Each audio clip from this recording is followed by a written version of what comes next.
Welcome to another exciting podcast of Royal Oak Victory Church. We're glad you've joined us. We are a community devoted to God, connected to others, and influencing our world. Well, good to see you out this morning, and appreciate that you plowed your way through the sleet and hail and snow and all that stuff that we Canadians are getting kind of tired of, to be honest. But great to have you here. And as the host mentioned already, we're going to be starting a brand new series of messages that we've entitled exactly that, Me and My Imperfect Family.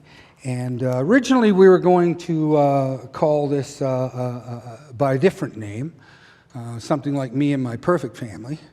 And so we were in our sermon planning meeting, sitting in my office. We took a pen, wrote the title of that out on the whiteboard that was in front of us. And as soon as I saw it up there, staring back at me, I said to everyone that was there, is if we're going to be calling it that, Me and My Perfect Family, then I can't be the me in the title because I don't have a perfect family. I know some of you find that to be a shock, but that's... And then no sooner did I get those words come out of my mouth and Pastor Sheldon piped up, he said exactly the same thing, that he didn't have a perfect family either.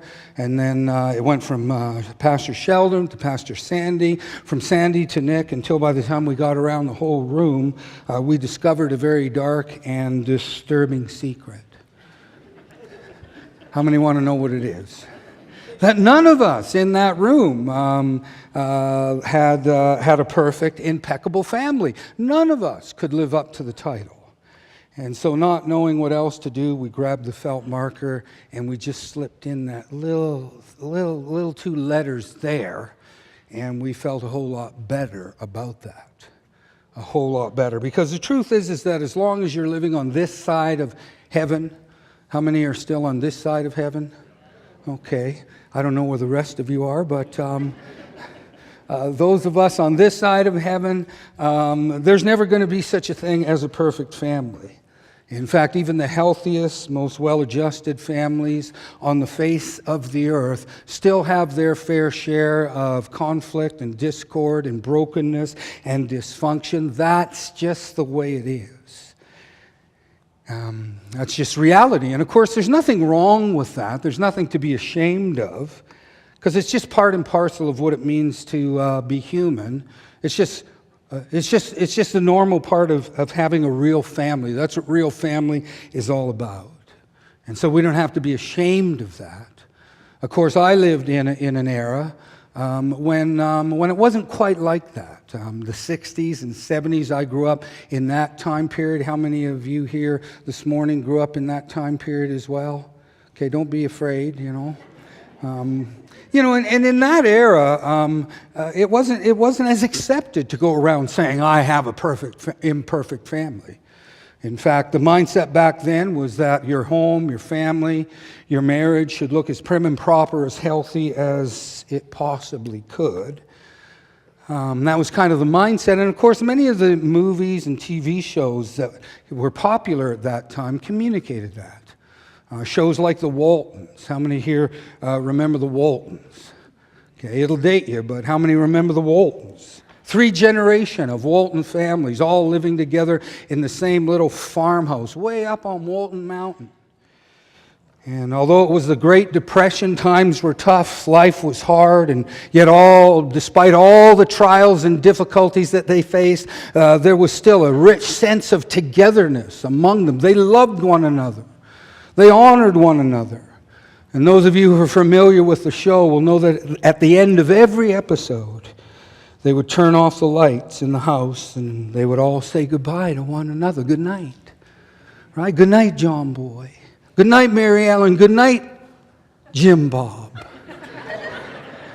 I was going to say Billy Bob, but good night. And even though the walls of the house were paper thin because it was the Great Depression, they still loved and cherished one another.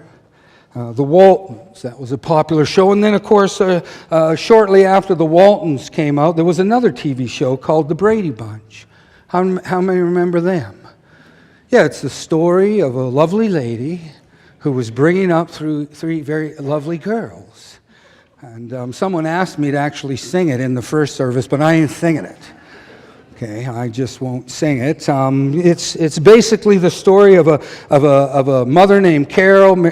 She married a man by the name of Mike Brady, and because all of them were from single parents, they already had children of their own. And so what happened was when they came together, they created what was called a blended family.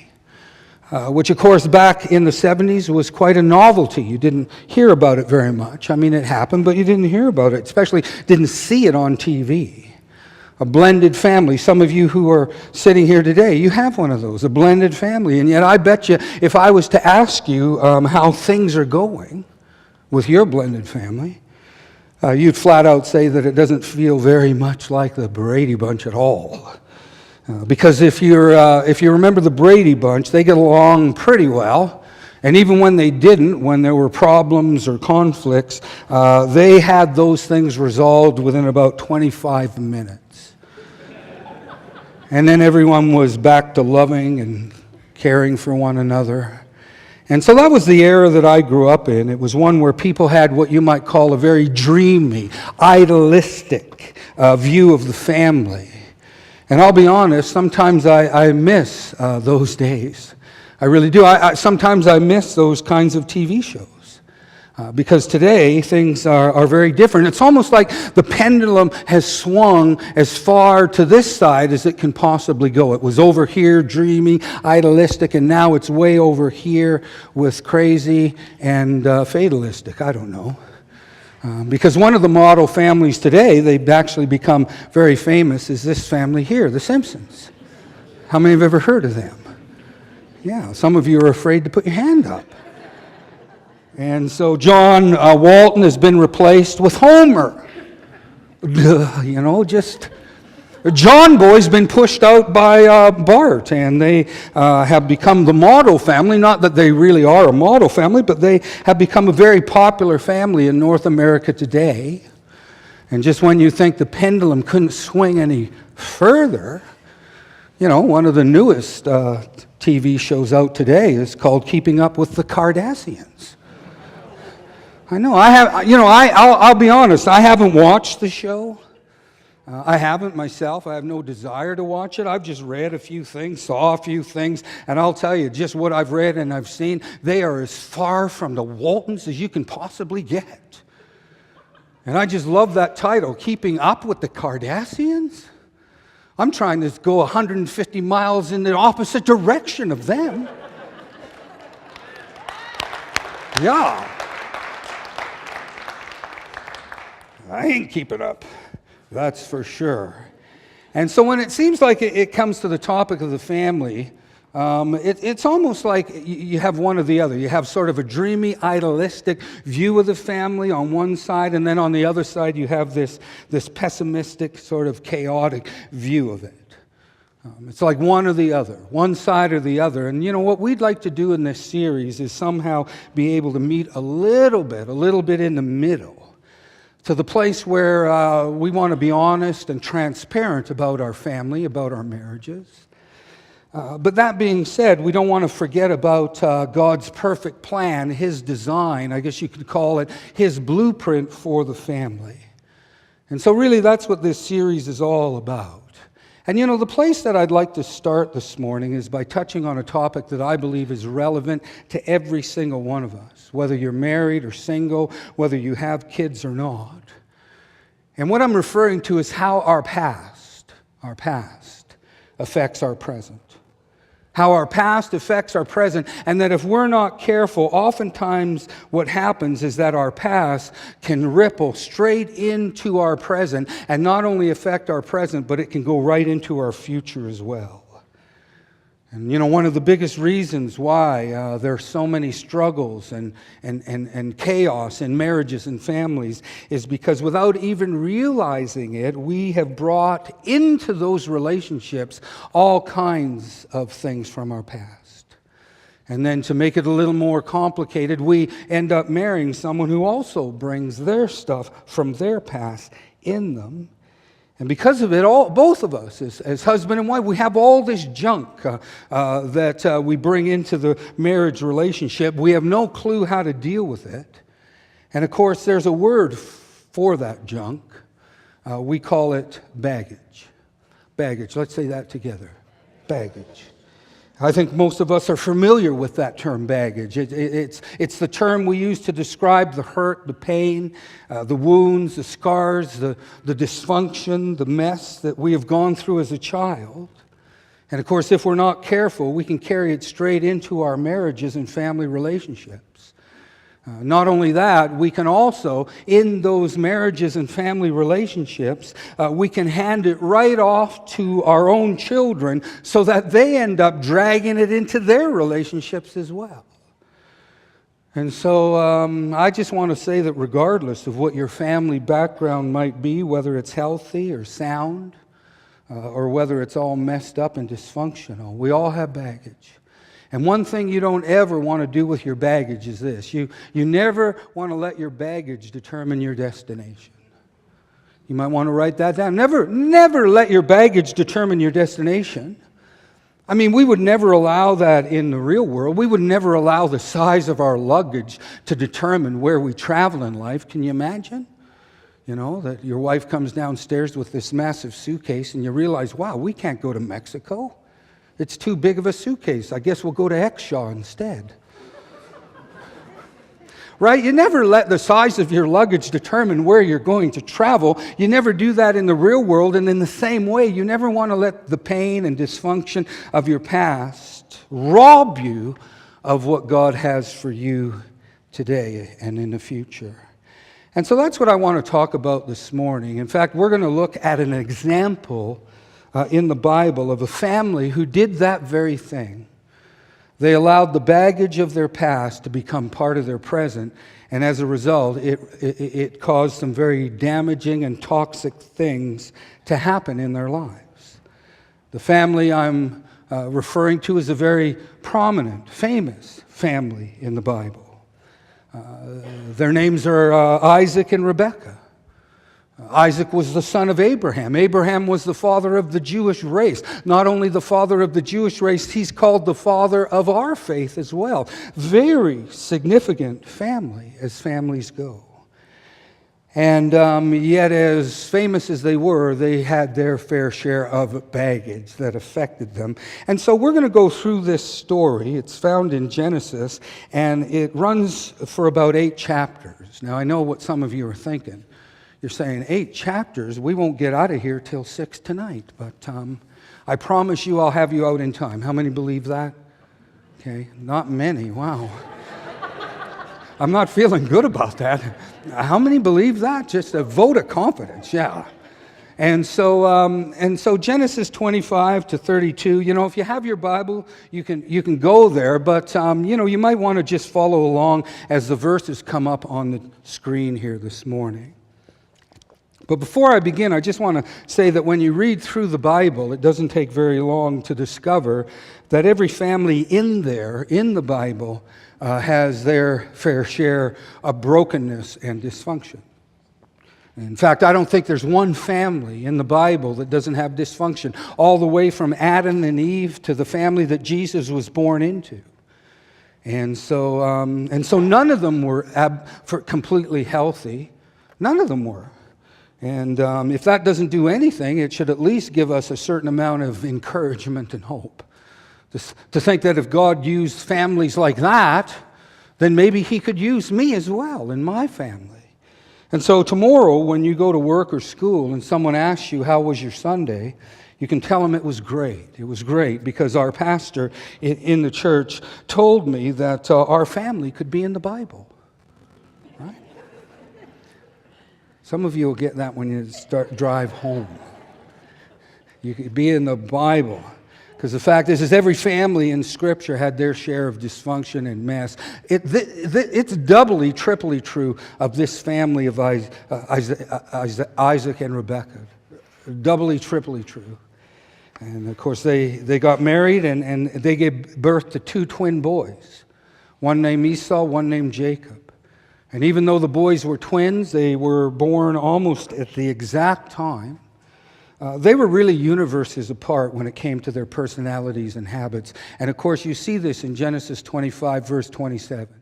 It says, "So the boys grew, and Esau was a skillful hunter, a man of the field, but Jacob was a mild man dwelling in tents."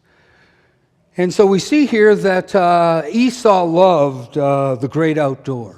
Right? He loved hunting, fishing. He loved roasting wild game around the campfire and pounding his chest like men do. Amen. See, some of you men understand that. He was a manly man.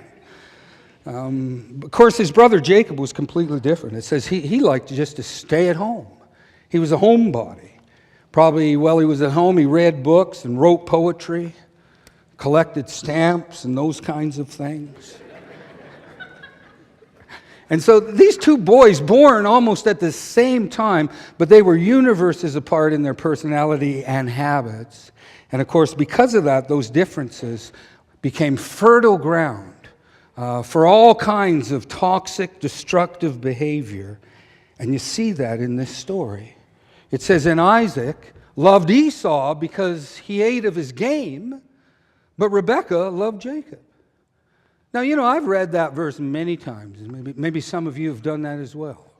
And we sort of read it and skip over. But I want you to see what that says there. Isaac loved Esau, which means that maybe he didn't love Jacob. And it says here that Rebekah, his mom, loved Jacob. But what that means is maybe she didn't love Esau. And so I think there was a whole lot of hurt and pain that's buried in that verse.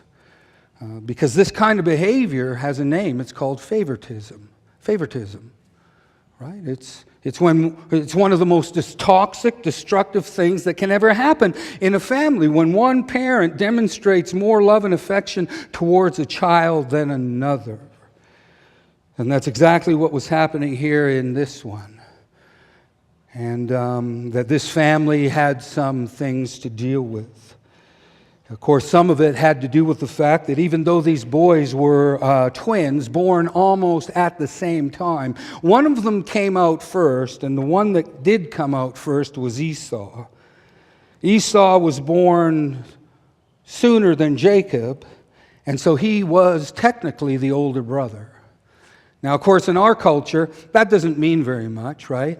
Just, sort of siblings can kind of joke around and say, "I'm older than you, I'm smarter than you," that kind of thing. They can kind of joke around. But, in this culture, it wasn't something to be joked and fooled around with. I mean, when you were the oldest son, you were in line to receive what was called the patriarchal blessing. And that blessing meant that you would get a double portion of all the family inheritance. It was very significant. Not only that, when the father had passed away, you would become head of the family, top dog. That's what the patriarchal blessing gave you. It was very important and significant. But because of all the baggage that Isaac and Jacob had brought into their marriage, that simply was not going to happen. And you see that here in this story.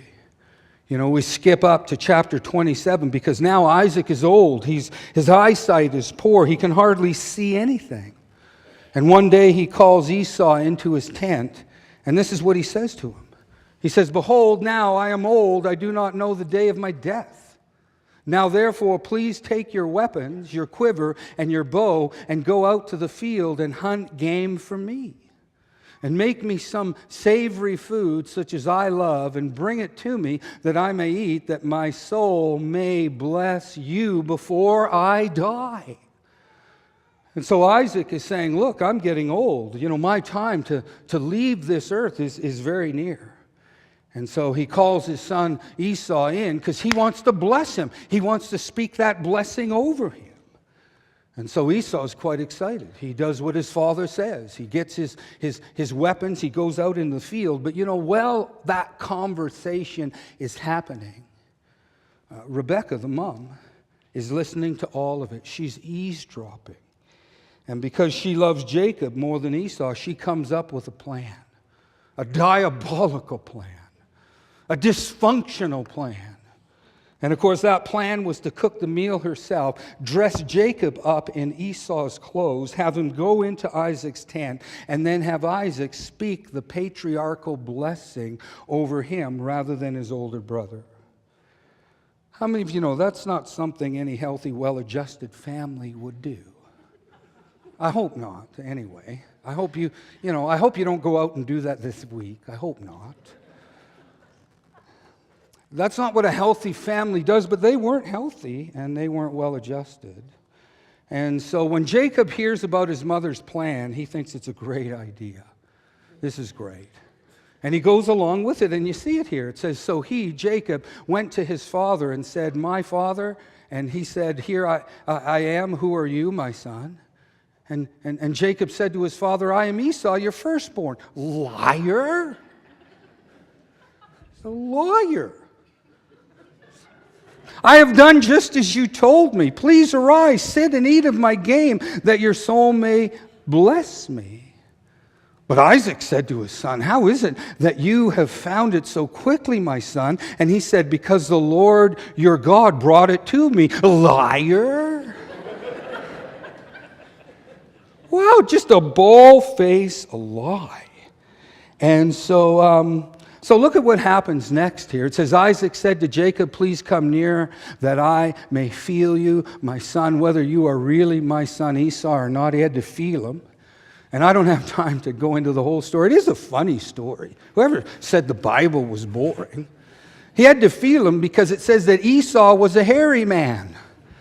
And so the only way that Jacob could trick his dad was his mom said, put on around you a goat. What do you call that? Skin, a goat skin, thank you. And so he comes in with a goat skin, and his dad feels him, the goat skin, and says, yeah, it must be Esau. Man, some of you guys thought you could grow a beard quick. And so he feels him, he feels him, and then he says, so Jacob went near to Isaac, his father, and he felt him and said, the voice of Jacob. It's the voice of Jacob, but the hands are the hands of Esau. Esau. And then look what happens next. It says, then his father Isaac said to him, come near now and kiss me, my son. And he came near and kissed him, and he smelled the smell of his clothes and blessed him and said, surely the smell of my son is like the smell of a field which the Lord has blessed. It says that, now I want you to get this. It says that Isaac said, come near. And when he came near, he embraced him and kissed him. And I wonder if maybe this was the first time in all of Jacob's life that he had ever been embraced and kissed by his dad. We'll never know. We'll never know. And after kissing his son, Isaac proceeds to pronounce the blessing over him. And he says here, therefore, may God give you of the dew of the heaven and of the fatness of the earth and plenty of grain and wine. Let people serve you, nations bow down to you, be master over your brethren. And let your mother's son bow down to you. Cursed be everyone who curses you, and blessed be those who bless you. And so Isaac ends up giving Jacob the very blessing that Esau was supposed to receive. And you know, back in those days, in that culture, once a blessing was spoken and declared over a person, it was legally binding. You could never take it back. It was done. And so the question I want to ask you this morning is, what do you think motivated Jacob to do something like this? You know, to deceive and trick his father like he did. I guess the surface answer to that question might be, well, he wanted to receive all that good stuff. Right? All that wealth, all the double blessing, all the influence that blessing would give him, a double portion of the inheritance. That's one of the reasons maybe why he did it. But you know, the more I thought about it, the more I began to wonder that maybe there was something else that was motivating Jacob to do what he did. And maybe that something was that he simply wanted, for the first time in his life, He wanted his dad to love and value him the way he loved and valued his older brother. Maybe that was it. Maybe there was a massive hole in Jacob's heart that caused him to do what he did, to deceive his father, just so he could hear those words that he was desperately waiting all his life to hear. That, son, I love you. Son, I accept you. Son, you are precious to me, and I celebrate you. Maybe that's why Jacob did it. Maybe that's all Jacob really wanted from his dad. And that before he passed away, at least one time in his life, he would be able to have that his dad say, Jacob, you are precious to me.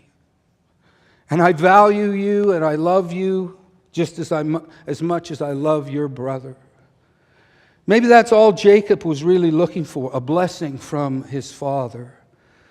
Maybe if he had been given that, now I want you to think about this, maybe if he had been given that when he was younger, growing up, maybe he might not have gone to such lengths to trick and deceive his father like he did. It says a whole lot to us this morning.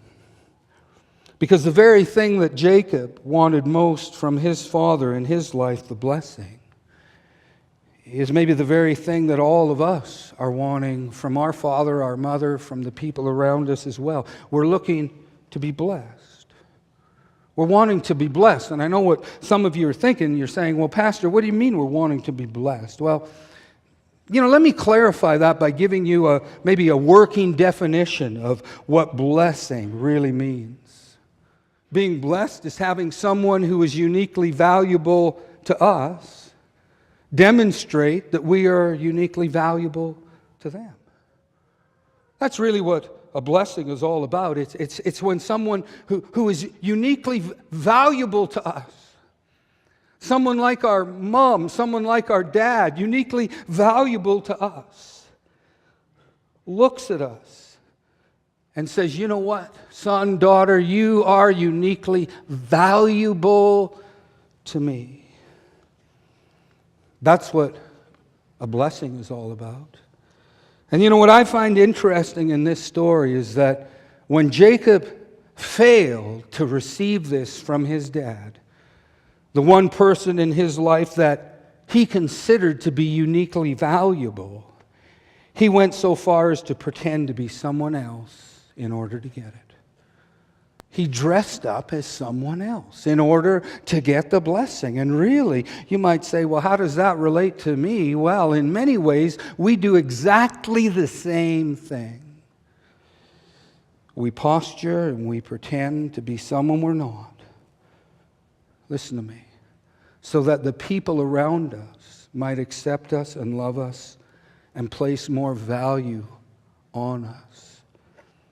We go around hiding our defects, minimizing our weaknesses, carefully creating better images of ourselves, just so people will love us and accept us. You say, does that really happen? It happens all the time. In fact, one of the places it plays out a whole lot is in the context of social media. And I'm a fan of social media. I think social media is a great tool. In fact, we as a church use it often to communicate, stay connected with all of you. Social media is a good thing, but like any good thing, there is a shadow side to it as well. And the shadow side of social media is it gives us the ability to carefully craft the image of ourselves that we want other people to see, so that in seeing us, they will like us. And in liking us, in essence, we're saying, bless me. Now that's what we do, right? We take pictures of ourselves. Some of them are goofy, some of them are profound, right?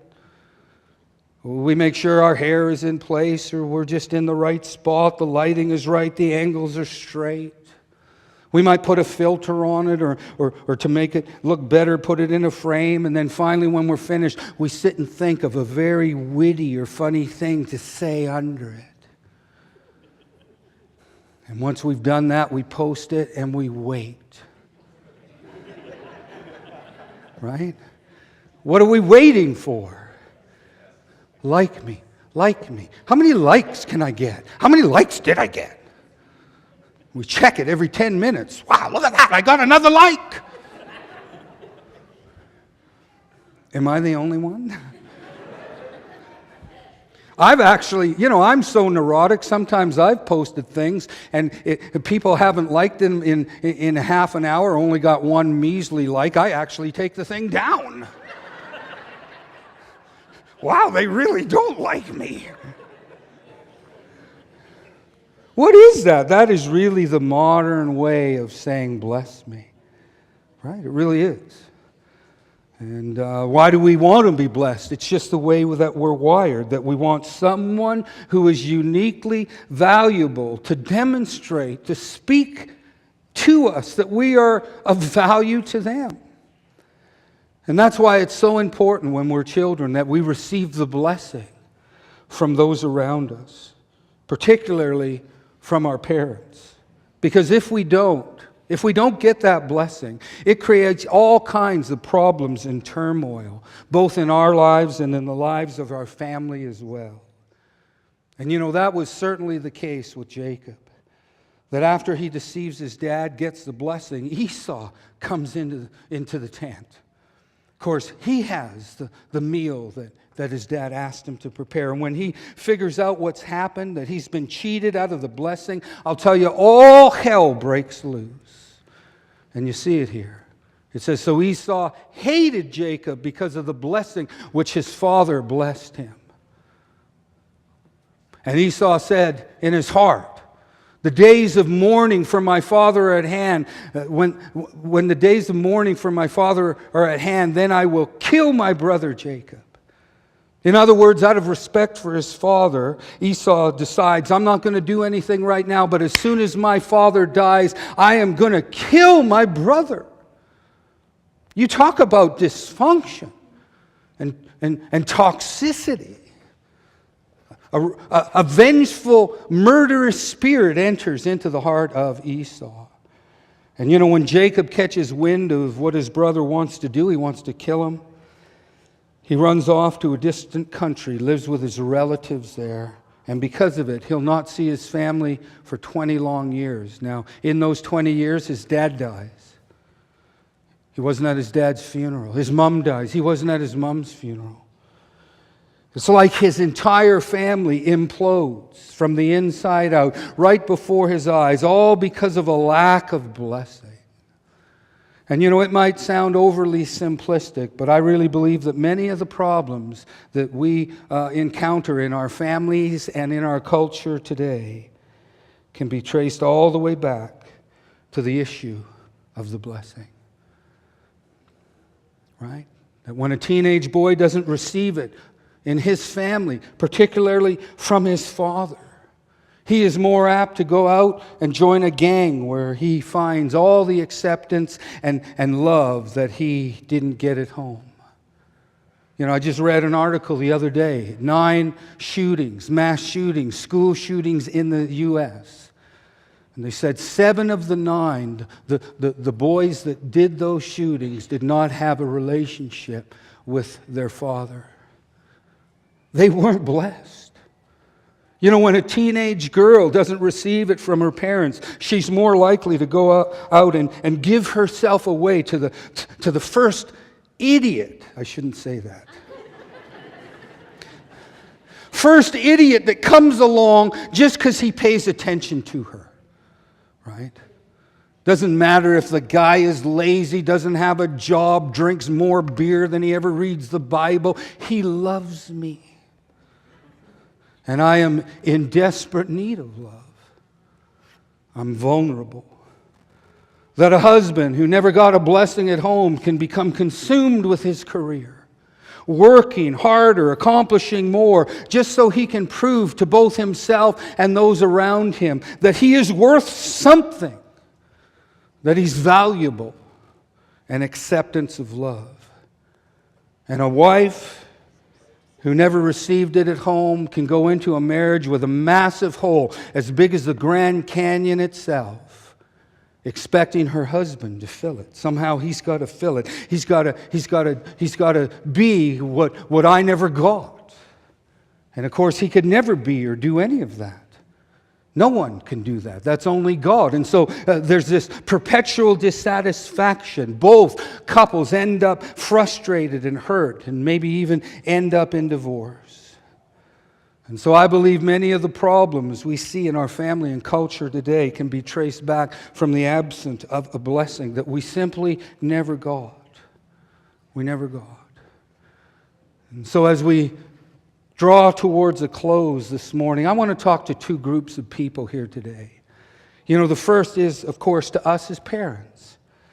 The lesson we can learn as parents from this story is that the greatest gift you can ever give your children, and I want you to hear me this morning, the greatest gift you can ever give your kids is not stuff and more stuff. It's not material things. It's not experiences like trips here and trips there, as wonderful as that is. It's not even the gift of education or opportunity, but rather the greatest gift you can ever give your children is the gift of a blessing. The gift of blessing them. When we speak words of love and affirmation over our children, when we remind them just how special and precious they are, because you can be sure that the world is telling them just how opposite of that they are. And their own inner talk and self-talk is negative and telling them that they're garbage, they're worthless, they're useless. And when a parent is able to bring the antidote of a blessing into them, it's like medicine to a festering wound. When we tell them just how valuable and important they are to us. That is the greatest gift you can ever give your children.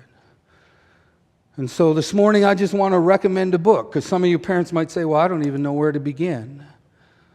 Well, one book that I highly recommend is this one right here, The Blessing, Giving the Gift of Unconditional Love, John Trent and Gary Smalley. It's a fantastic book, because it tells us how we, who are dysfunctional many times as parents, how we can be a little bit better, get a little bit better to effectively, practically pour out God's blessing on the hearts and minds of our children. And so that's the first group I want to talk to this morning. The second group is that maybe you're here and you grew up in a family where you simply did not receive a blessing. I know that's the way my family was. And I know my parents, they did the best they could with what they had. Both my parents were alcoholics. My home life was chaotic. And, I never received much of a blessing from my parents. I just have to say that. And so maybe you're here and you're the same way. You were never really affirmed. You were never really felt that you were loved and valued and celebrated.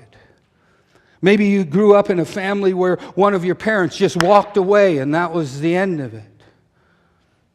Or maybe worse yet, you grew up in a family where your parents were just too busy, too distracted to spend any kind of time with you.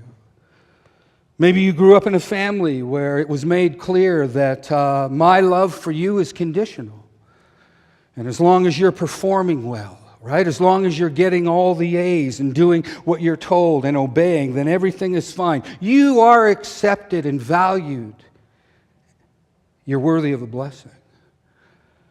But the moment you begin to slip and rebel and not live up to your parents' expectations, that affirmation is taken away just like that.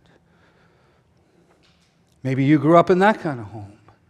Or maybe you grew up in a family where there was a lot of anger mixed with a lot of harsh words that were spoken over you. Words that devalued you. Words that demeaned you. And the echo of all those things still ring in your head and heart today. And that's all you hear a lot of times in life. You're broken. You're defective. You're worthless. So that even now, many years later, right? You're 25, you're 35, you're 45, you're 55, you're 105. And yet you still find yourself longing for that blessing that you never received when you were younger. It's like there's a hole inside of you. And everything you've tried can't fill it, right? Your career doesn't fill it. Your friends don't fill it, right? Sex doesn't fill it. Alcohol, drugs doesn't fill it. It's like you're walking around with this hole inside and you don't know what to do with it. Well, that's exactly what happened to Jacob. That 20 years after he ran away from home, he had a very strange, life-changing encounter with God. The Bible says that he went off by himself to pray. And while he was praying, suddenly an angel appeared and began wrestling with him. And in the midst of the struggle, this is what we see happen. It says, then Jacob was left alone, and a man wrestled with him until the breaking of day. Notice that the word man there, go back a bit, is capitalized. Many theologians believe that this is a Christophany. This is a manifestation of Christ in the Old Testament. That many believe it wasn't just an angel, it was Christ himself, God himself, wrestling with Jacob till the breaking of the day. Now, when he saw that he did not prevail against him, he touched the socket of his hip, and the socket of Jacob's hip was out of joint as he wrestled with him. And he said, look at this, let me go, for the day breaks. But he, this is Jacob, says, I will not let you go until you what? Bless me. It's like after all those years, Jacob was still looking for a blessing. Looking for value and significance and purpose. The interesting thing is God did exactly that. He said to him, what is your name? He said, Jacob. He said, your name shall no longer be called Jacob, but Israel. For you have struggled with God and with men and have prevailed. And those of you who are familiar with this story will know that this becomes a major turning point in Jacob's life. He has a name change. Jacob means swindler, cheat. Israel means prince with God. He has a character change. And not only that, he's reconciled with his brother Esau. He takes his whole family and flocks and herds and moves back home. And I believe the reason why this happened is because Jacob finally found the blessing that he had been looking for all his life. The interesting thing is that it didn't come from his earthly father, but rather it came from his heavenly one. The angel said, I will not let you go. That's what Jacob said. I won't let you go until you bless me. And he got blessed. Jacob finally received from God what he so desperately had been searching for all his life. And so maybe you're here today and you can relate to that. Maybe you've never received the love and acceptance, the blessing that you should have from your parents growing up. And because of it, you've been carrying around a suitcase of hurt and pain, resentment and sorrow, because there's this massive empty space on the inside of you that nothing seems to be able to fill. If that's the case, the good news is that you don't have to haul that stuff around with you anymore. You can let it go, because the message of the gospel is this, and I'm going to close in just a minute, that the God who is uniquely valuable to us, a God who is all-powerful, all-knowing, all-loving, a God who holds the oceans in the palm of his hands, measures the universe between his thumb and his forefinger, a God who is uniquely valuable to us, demonstrated that we are uniquely valuable to him by coming down in human flesh and dying for us on the cross. And through that death and resurrection of Christ, a door was open. A door, what kind of door? A door so we can come into fellowship with God. Not only fellowship, but that we can actually become sons and daughters of God. Those who are cherished and accepted and valued, unconditionally loved regardless of where we've been or what we've done. That's the message of the gospel. I love what the writer of Hebrews said about this in Hebrews 12:22. He says, "But you have come to Mount Zion and to the city of the living God, the heavenly Jerusalem, to an innumerable company of angels. You have come to the assembly of God's firstborn children." You're a firstborn. Wow. You know what does a firstborn get? Gets the double blessing. Turn to the person next to you, say, "I'm doubly blessed." Doubly blessed, firstborn children whose names are written in heaven. That's the message of the gospel. And you know, it has the ability to change us from the inside out, because it shows us, it gives us the revelation of just how precious we are to God. We might not have been precious to those around us. We are precious to God. I love what Paul said in Romans 8:16. He says, "For the Spirit joins with our spirit to affirm that we are God's children, and since we are His children, we are His heirs." Right? We're the children of God. If we've accepted Christ into our heart, the Bible says that we are His children. I love what John had to say about this. "See how very much our Father loves us. How has He loved us? For He calls us His children, and that is what we are." That is what we are.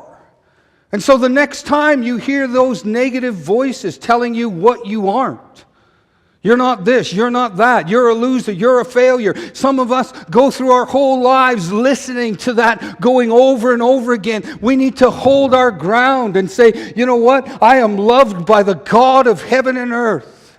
He considers me valuable, and He says that I am His child. That's who I am." Regardless of who says anything else, what people say about, I am a child of God.